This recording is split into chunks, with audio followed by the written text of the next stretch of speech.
Pemirsa, Presiden Joko Widodo secara resmi mengakui ada 12 pelanggaran hak asasi manusia berat yang telah terjadi di Indonesia di masa lalu.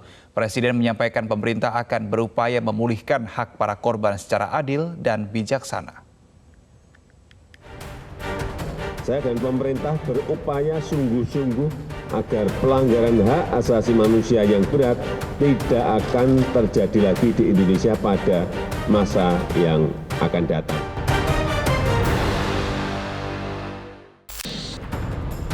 Presiden Joko Widodo mengakui pelanggaran HAM berat telah terjadi pada berbagai peristiwa di tanah air. Setelah menerima laporan dari tim penyelesaian non-yudisial pelanggaran hak asasi manusia yang berat, PP HAM di Istana Merdeka 11 Januari lalu.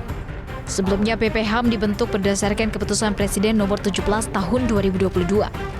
Tim ini diminta melakukan pemeriksaan dan penyelidikan ulang terhadap peristiwa masa lalu yang diduga mengandung unsur pelanggaran HAM berat. Dalam hal ini, Jokowi menyesalkan terjadinya pelanggaran HAM yang berat pada 12 peristiwa. Presiden menyampaikan pemerintah akan berupaya memulihkan hak para korban secara adil dan bijaksana. Saya menaruh simpati dan empati yang mendalam kepada para korban dan keluarga korban.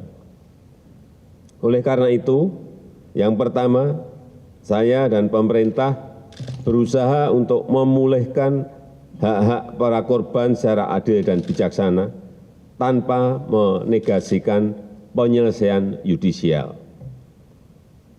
Yang kedua, saya dan pemerintah berupaya sungguh-sungguh agar pelanggaran hak asasi manusia yang berat tidak akan terjadi lagi di Indonesia pada masa yang akan datang.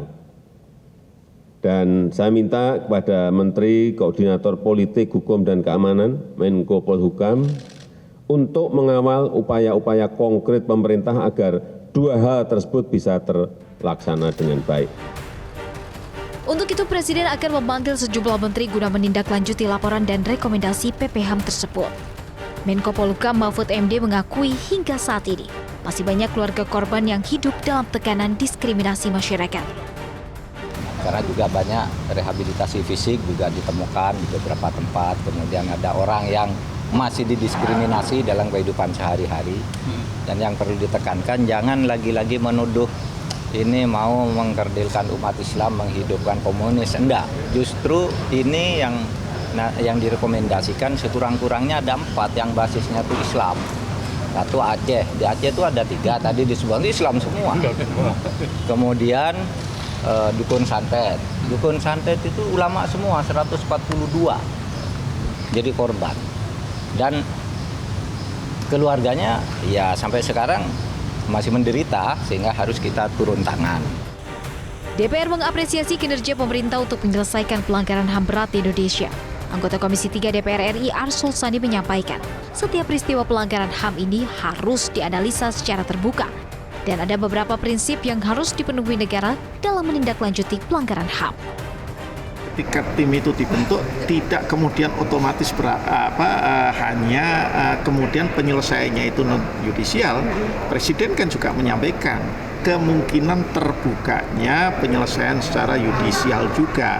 Tetapi kalau kita bicara penyelesaian yudisial, itu kan juga aspek-aspek hukum, baik pidana material maupun hukum acara pidananya kan harus diperhatikan.